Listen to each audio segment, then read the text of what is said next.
Cuba has been a communist hellhole for 70 years, and New York has been a communist hellhole for 7 months. But there are some striking similarities between the two of them. Let's go and observe that Cuba has been hit with another round of massive blackouts. No power, no energy, full and total grid collapse. Cuba on Monday suffered its third nationwide power outage since the start of the year, the state electricity company said. Cuba under total and complete blackout nationwide. Well, that's happening in New York with 14,000 customers completely without power right now. The number of power outages today continues to grow. It's reducing voltage in areas. The power grid is disrupted.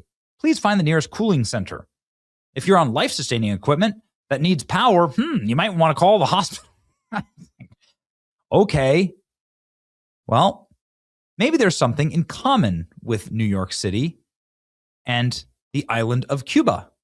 And it is a bearded, dirtbag, Marxist leader, Zoran Mamdani, demanding that everybody raise their thermostat levels and boil and bake during a massive heat wave in New York. He was roundly roasted for this. But then people started to notice some more similarities between communist New York and communist Cuba. What about the infrastructure in Cuba? Cuba faces devastating housing and infrastructure crisis. Over 37% of residential buildings in the country are in an undesirable state, with national housing deficit exceeding 900,000 units. Decades of economic strain, lack of raw materials, and severe fuel shortages have caused historic structures to collapse. Look at this. Cuba's historic homes teeter on the brink of collapse. Yes, beautiful Cuba. Look at how beautiful it is. Wow. They have cars from the 1950s. In Havana's Old Town, if you walk on the pavement rather than the middle of the street, you take your life in your hands. The ornate stone balconies of the decaying colonial townhouses jutting above your head are liable to collapse on your head at any moment. Tens of thousands of people housed in these monuments to a pre-revolutionary Cuba, which were subdivided into apartments after Fidel Castro took power in 1959, live on the edge, literally, in densely populated central Havana district. The storm brought down these stone houses and staircases leading to the ground and upper floors and neoclassical pink 1920s tenements.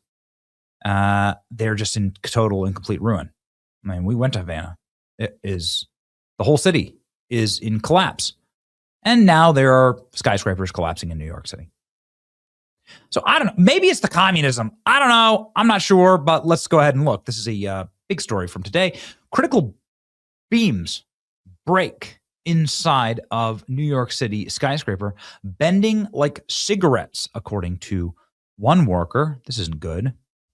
What's going on here? Critical structural beams are buckling in Midtown skyscraper, sending some floors collapsing under the punishing pressure, according to a construction worker. The crew was installing the building's fire protection system and the under construction 37-story high-rise. This is on 42nd Street near 2nd Avenue. Was among the several hard hats forced to flee the site when they spotted two metal support beams bending on the 21st and 22nd floors. The I-beams are bending like cigarettes in there, which is very dangerous.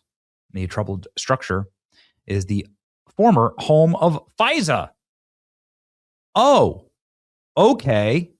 Well, now it makes sense. The building is undergoing renovation to add 11 more stories as part of its conversion from commercial to residential, and the developers failed to install enough steel supports to bear the added weight. At that point, you need to add more steel. Obviously, you didn't have the right amount of steel, so the north side of the building is crumbling. First responders evacuated the shaky Manhattan building around 8 a.m. when workers discovered the warped support beams buckling. That's not good. They evacuated everywhere around the building. Only hard hats were in the building at the time. No injuries were reported. Police and fire officials shut down the pedestrian vehicle traffic. Several nearby buildings, including a hotel and a school with more than 400 kids, were evacuated out of precaution. Oh, no. Huge Midtown Manhattan skyscraper evacuated over fears it's on the verge of collapse. Construction workers noticed buckling columns. So this is the building itself. It is a massive building. Chaos in Midtown. Developers in the former Pfizer building, fascinating. You can see here, clear as day, the buckling and breaking of the support beams in the structure. No word yet And if a plane was flown into the building, right? Like, I hear that is, or if a plane was flown into, a building down the street, and then this building would just randomly collapse for no reason. Not sure. You never know, right? Still waiting for the explanation of that one. Anyway, the owner of the 37-story building on East 42nd Street performed the construction and went beyond previously approved plans, according to the complaint. So it looks like they were adding illegally to the building. Maybe at agreed to add more stories, right, to make more money.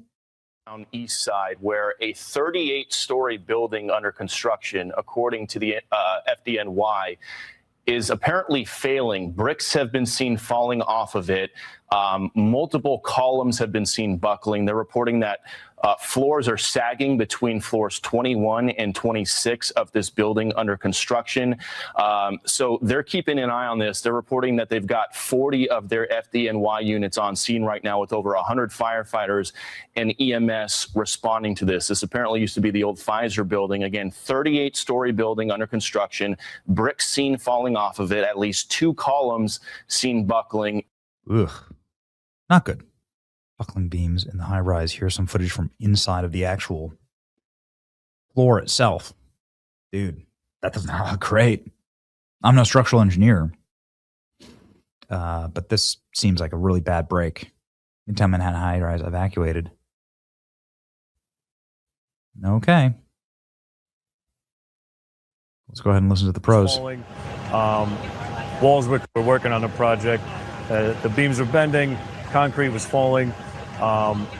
Walls were collapsing. So I cover the east side of Manhattan for Steam Fitters Local 638. So I came over, make sure not only our members, but every construction worker on site was out of the job.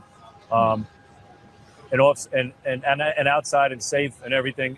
We made sure everybody was outside. So I don't think anyone's going back in this building for a while. This is not something you typically see in New York City. You have one of the best labor forces in the world.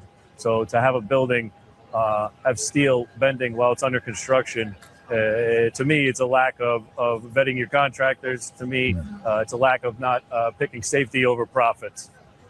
Wow. That is quite a statement coming from you, Cliff. This is Jillian. When you arrived on scene this morning, what was your top tier most? Okay. Well, ladies and gentlemen, you hate to see it happen.